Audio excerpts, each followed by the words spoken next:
نہ اس سے پہلے کسی ایک سردار کے تحت انسان اس طرح اکٹھا ہوئے تھے۔ سب اس دراز قد بلی جیسی آنکھوں والے آدمی سے ڈرتے تھے، ساتھ ہی ساتھ اس کی مسلسل فتح پر حیرت کرتے تھے۔ ایک شامان نے کہا، نیلے جاویدانی آسمان کی طاقت اس شخص پر نازل ہوئی ہے، یہ آسمان کا خلیفہ ہے۔ سن 1203 عیسوی دشت کے امیر جو قبائلی خانہ جنگی کے بعد باقی بچے تھے اپنے الاؤ کے گرد جمع ہوئے اور یہ مشورہ کیا کہ کسی کو اپنا سردار منتخب کریں۔ کافی بحث کے بعد انہوں نے اس مغل یعنی چنگیز کا انتخاب کیا جس نے لڑ کے فتح پائی تھی، لیکن کوئی اور خان بننے کے لیے تیار نہ ہوتا تھا۔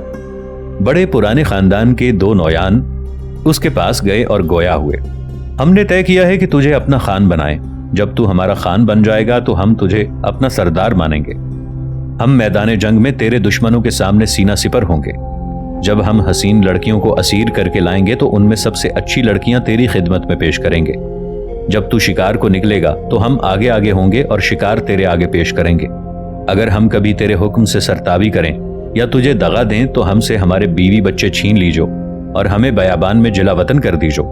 مغل نے ان کے قول کو مان لیا اور کچھ نہیں کہا۔ پہلا کام اس نے یہ کیا کہ اپنے لیے ایک دستہ یا قشق چنا۔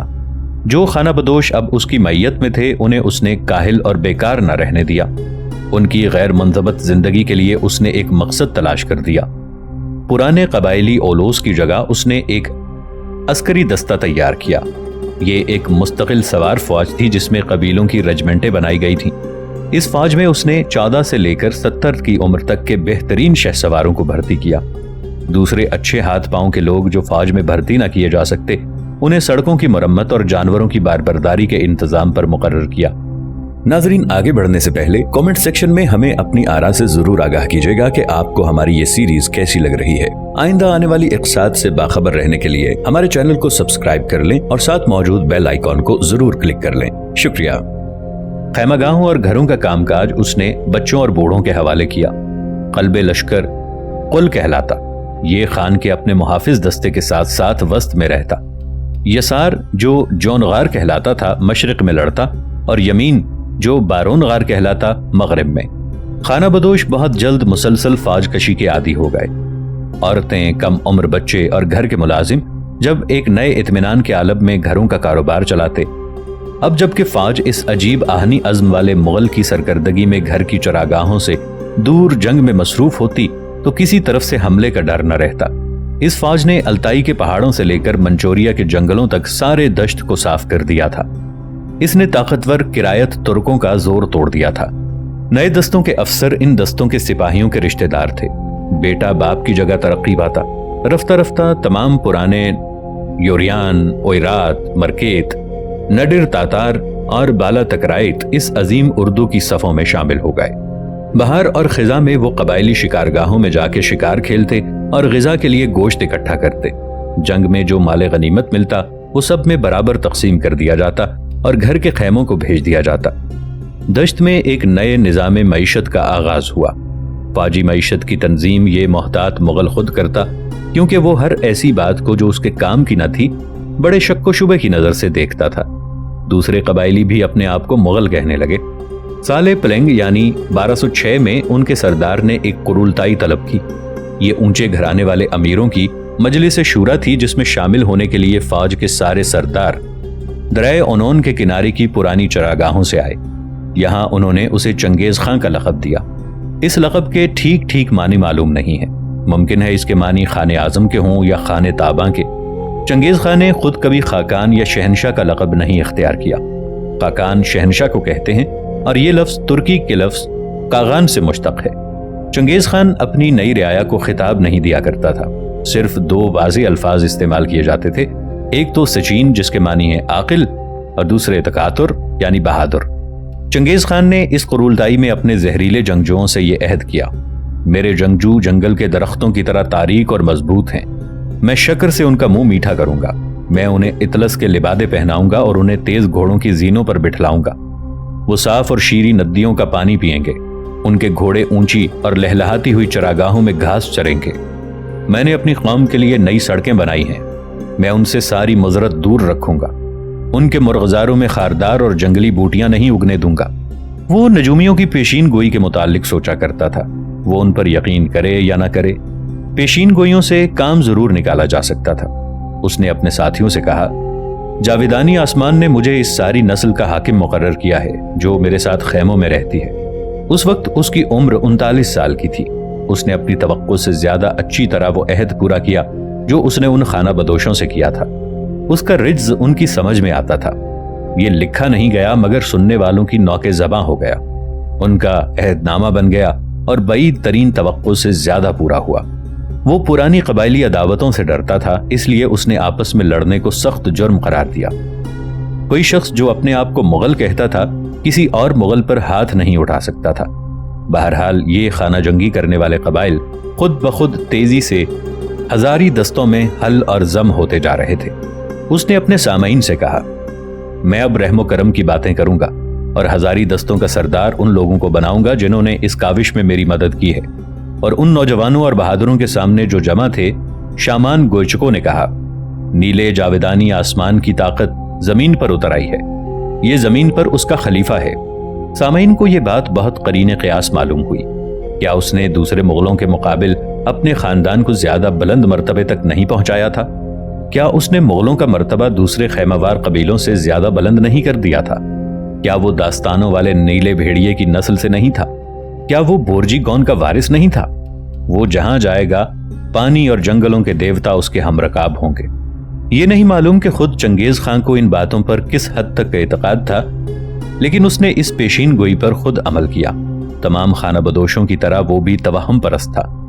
اس نے توہم کے خلاف کشمکش کی۔ وہ شامانوں کی پیشین گوئیاں سنا کرتا تھا۔ اس موقع پر بھیڑیں جلائی جاتی، وہ ان کی رانوں کی ہڈیاں خود ٹٹولتا، لیکن اپنی تجویزیں وہ خود بناتا۔ اس معاملے میں اپنے تجربے کے سوا اور کسی چیز پر اسے مطلق اعتماد نہ تھا۔ وہ اپنے ساتھیوں سے وفاداری کا جویا تھا، ایسی وفاداری جو چاکر کو اپنے آقا سے ہوتی ہے۔ دشت میں لہر پھیل گئی کہ اگر کوئی غدار اپنے قبیلے کے سردار کو قید کر کے مغل خان کے پاس لائے تو خود اس غدار کو قتل کی سزا ملتی ہے۔ اس کے برعکس چنگیز خان ان لوگوں سے عفو درگزر کا سلوک کرتا جو آخر وقت تک اپنے آقا کا ساتھ دیتے۔ وہ آزمودہ وفاداری کی بڑی قدر کرتا تھا۔ اس نے ایک قرائت سے کہا، تم 3 دن تک لڑتے رہے کہ تمہارے آقا کو بچ کر نکل جانے کا موقع ملے۔ اسی طرح ہماری بھی خدمت کرو، میں تمہیں اپنا رفیق بناتا ہوں۔ دشت کے رہنے والے اس قانون کو سمجھتے اور مانتے تھے۔ دشمنوں سے مقابلے میں چنگیز خان کسی طرح کی اخلاقی گراوٹ کا قائل نہ تھا، اخلاقی روک تھام کا قائل نہ تھا۔ تلوار، وفا، چالاکی سب کو جائز سمجھتا تھا، لیکن اپنے ساتھیوں سے جو وعدہ کرتا اسے ضرور ایفا کرتا۔ ان سے کہتا، اگر صبح کو وعدہ کیا جائے اور شام کو بھلا دیا جائے تو یہ دغا ہے۔ میں نے تم سے رحم و کرم کا وعدہ کیا ہے، اس لیے اطمینان رکھو۔ قبائل پر اسے جو غلبہ حاصل ہو گیا تھا، اس سے وہ مطمئن نہیں ہوا تھا۔ مغرب اور جنوب میں جنگلوں کے رہنے والے لوگ تھے جو غلہ اگاتے تھے اور تاجروں سے کاروبار کرتے۔ ان قوموں کے پاس اتنا مال و اسباب تھا کہ انہیں اطمینان اور آسودگی حاصل تھی۔ ان کی دولت مستقل سی چیز تھی اور ممکن ہے اس کے باعث ایک دن انہیں اپنے خیموں میں رہنے والے قبیلوں پر غلبہ حاصل ہو جائے۔ اس نے اپنے بڑے بیٹے کو جنگلوں میں رہنے والوں کو غیروں کو موتی کرنے کے لیے کہا۔ اس نے بیٹے کو مغربی جنگلوں کا حاکم مقرر کیا۔ آگے چل کر اس کے بڑے اہم نتائج مرتب ہوئے۔ معمولی سی مزاحمت کے بعد ذہین ایغوروں نے بھی اس کی اطاعت قبول کر لی۔ نائمان قبیلے کے جو قیدی آئے ان میں چنگیز خان کو ایک پڑھا لکھا ایغوری مل گیا جو خاتم بردار تھا۔ اس کا نام تاتا تنگا تھا۔ پہلی مرتبہ چنگیز خان کو لکھی ہوئی تحریر سے سابقہ پڑھا۔ اس نے دیکھا کہ تاتا تنگا کاغذ پر ایسے نشانات بنا سکتا ہے جن سے مغلوں کی گفتگو کا اظہار ہو سکتا ہے۔ اس نے حکم دیا کہ اس کے گھرانے کے کم سن لڑکوں کو پڑھنا لکھنا سکھایا جائے۔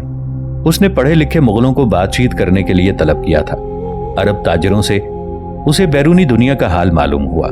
دشت کے نجومیوں کی طرح ان کی باتیں بھی یہ وحشی مغل سنتا، معلومات حاصل کرتا، لیکن ان کے مشورے پر عمل نہ کرتا۔ دیواریں چین پر چڑھائی۔ اب یہ ایک لازمی امر تھا کہ دشت پر حکومت کرنے والے مغل اور دیوار چین کے عقب میں رہنے والا زرعی شہنشاہ ساتھ ساتھ نہیں رہ سکتے تھے۔ کن خاندان نے اس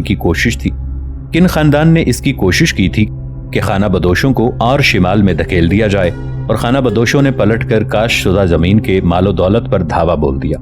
چنگیز خان شکاری جانور کی سی چالاکی اور احتیاط سے آگے بڑھا۔ اس نے پہلے اپنی قوم کے دل سے خطا اور اس کے زرعی شہنشاہ کا ڈر نکالا۔ اس نے کہا، فرزند آسمان کا لقب تو کسی بہت بڑے آدمی کے لیے زیبا ہے، لیکن یہ شخص تو تخت پر بیٹھنے کا اہل نہیں ہے۔ یہ کہہ کر اس نے جنوب کی طرف تھوک دیا۔ کن پر حملہ کرنے سے پہلے اس کے پہلو میں سیاسیہ کی جو قزاقوں کی سلطنت تھی، پہلے اسے زیر کیا۔ یہاں اس نے اپنے نئے سوار دستوں کے استعمال کا تجربہ حاصل کیا۔ چین پر حملے کے لیے پہلو صاف ہو گیا۔ وہ اپنے خانہ بدوشوں کو ایک منظم سوار فوج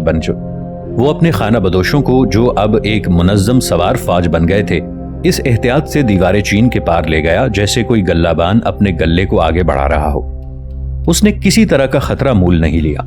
کم سے کم ایک لحاظ سے اس نے خانہ بدوشوں کی پرانی جنگی ترتیب بدل دی۔ اب تک دشت کے رہنے والوں کے دستے منتشر تھے۔ اس نے ہر دستے میں سواروں کی تعداد دگنی کر دی۔ اس طرح اب حملہ کرتے وقت مغل دستہ ایک جمے ہوئے پرے کی پوری طاقت اور پورے وزن سے ہلہ بولتا۔ اس طرح دستوں کی تعداد مختصر ہو گئی اور ان کا سنبھالنا آسان ہو گیا۔ کن سپہ سالار اس پر حملے کی تیاریاں کر رہے تھے، اسی لیے پہلے خود اس نے ان پر حملہ کر دیا۔ اس نے اپنے پورے دستے کی پوری تیز رفتاری استعمال کی اور خانہ بدوشوں کے جنگی ہنر کو استعمال کیا جس سے اس کی قوم خوب واقف تھی۔ اس طرح اس نے بڑے بڑے حلقوں میں چکر کاٹ کے جگہ جگہ سے زیادہ بڑی لیکن سست رفتار کن افواج کا سلسلہ منقطع کرنا شروع کر دیا۔ پہلے چند سالوں میں اس نے صرف اسی پر اکتفا کی کہ فتح کے بعد اس کے مغل گلوں کو ہنکا لے جانے اور مال غنیمت سمیٹ لے جانے پر اکتفا کریں۔ حملے کے وقت وہ طرح طرح سے اپنے دستوں کو آگے بڑھاتا اور ان دستوں کے نظم و ضبط کو کسی طرح ڈھیلا نہ ہونے دیتا۔ وہ احتیاط سے مضبوط قلعہ بند شہروں کو چھوڑتا ہوا آگے بڑھتا اور مال غنیمت لوٹ کھسوٹ کے پھر دیوار عظیم کے اس پار پہنچ جاتا۔ پھر جب اسے اپنے سوار دستوں پر زیادہ اعتبار حاصل ہو گیا تو اس نے انہیں اپنے 4 بیٹوں کی سرکردگی میں تقسیم کر دیا تاکہ وہ ایک ساتھ 4 سمتوں سے چین پر حملہ کر سکیں۔ کن کی فوجیں جو اندھے پن سے مغلوں کے مقابلے میں آگے بڑھ رہی تھیں، اس تیز اجتماع سے تتر بتر ہو گئیں۔ اس مغل کو دشمن کی نقل و حرکت کی ٹھیک اطلاع ملتی تھی۔ اس نے اپنے لیے جاسوسوں کے چشم و گوش کا خوب انتظام کر لیا تھا۔ وہ وحشی فوجیں جو کن حکومت نے بھرتی کی تھیں، فاتح خانہ بدوشوں سے جا ملی کیونکہ انہیں اس کا احساس تھا کہ یہ حملے مال غنیمت لوٹنے والے قبائلیوں کے حملے نہیں تھے، بلکہ ایک فاتح کی جارحانہ پیش قدمی تھی۔ جنہوں نے اطاعت قبول کی ان سے اچھا سلوک کیا گیا۔ حالانکہ یہ قصے عام طور پر مشہور ہیں کہ مغل سواروں نے بڑا قتل عام کیا۔ ان نئے رنگ روٹوں کی کمک سے چنگیز خان نے فوراً فائدہ اٹھایا۔ پہلی ہی نظر میں وہ آدمیوں کو جانچ لیا کرتا تھا کہ ان سے کیا کام لیا جانا چاہیے۔ اس 5 سال کے عرصے میں جبکہ اس کی فوجوں کے پرے شمالی چین میں گھس رہے تھے، کن سپاہ کو معلوم ہو گیا کہ مغلوں کو روکنا ناممکن ہے۔ اب صرف قلعہ بند شہروں کی تسخیر باقی رہ گئی تھی۔ ان کو مطیع کرنے کے لیے اس مغل نے ہیبت اور تخفیف کا حربہ استعمال کیا۔ اس نے اعلان کیا کہ جو قلعہ مغلوں کے محاصرے کا مقابلہ کرے گا اس میں کسی کی جاں بخشی نہیں کی جائے گی۔ احتیاط کے لیے اس نے اپنی فوجوں کو محاصرے کے لیے اول آگے بڑھایا۔ اس میں اسے ان کن افراد سے بڑی مدد ملی جو اس کے ساتھ آ کر شامل ہو گئے تھے، اور جب قلعے پر قبضہ ہو جاتا تو مخالفت کی طاقت کو کچلنے کے لیے بڑی بے دردی اور حیوانیت سے تمام کے تمام باشندوں کا قتل عام کر دیا جاتا۔ اس جہاں سوزی اور تباہ کاری سے مغل صرف وہی چیزیں بچاتے جو دشت میں ان کے کام آ سکتی، مثلاً غلاموں کو گاڑیوں میں لاد دیا جاتا، یا خدمت کے لیے جوان غلام اور کنیزیں یا بنے ہوئے کپڑے، زر و جواہرات اور ہتھیار اور گھوڑے۔ باقی تمام چیزوں کی شکست و ریخت کی جاتی اور شہر میں آگ لگا دی جاتی۔ چنگیز خان نے طے کر لیا تھا کہ وہ کوئی قلعہ باقی نہیں چھوڑے گا تاکہ اس کی مزاحمت کے لیے کسی قلعے کی آڑ میں اس کے دشمن سہارا نہ پا سکیں۔ اناج بھر کے لے جانے کے بعد وہ کھیتوں میں اناج کے بعد گھاس اگانا چاہتا تاکہ اس کے مویشی اور گھوڑے چر سکیں۔ ایک مینی استیجاب کے پیرائے میں لکھتا ہے، دنیا کی آفرینش سے لے کر اب تک کسی قوم نے اتنی طاقت حاصل نہیں کی جتنی ان مغلوں نے۔ وہ سلطنتوں کو اس طرح اکھاڑ پھینکتے ہیں جیسے کوئی گھاس اکھیڑتا ہے۔ فلک نے انہیں اس کی طاقت کیوں دی ہے؟ لیکن یہ کوئی آسمانی طاقت نہ تھی، یہ ایک وحشی دماغ کے مسلسل سوچ بچار کا نتیجہ تھا۔ چنگیز خان اہل کن کے علم و ہنر کی قدر کرتا تھا۔ وہ ایسی باتیں سمجھ سکتے تھے جو اس نے کبھی دیکھی بھی نہ تھیں۔ اس نے طفلانہ دلچسپی سے اس علم و ہنر کو حاصل کرنے کی کوشش کی۔ اس نے چین کے فلسفیوں کو حکم دیا کہ وہ سفر میں اس کے ہمراکاب رہا کریں اور اس سے باتیں کیا کریں۔ ساتھ ہی ساتھ اس نے اپنی فوج میں چینی کاریگر اور انجینئر زبردستی بھرتی کر لیے۔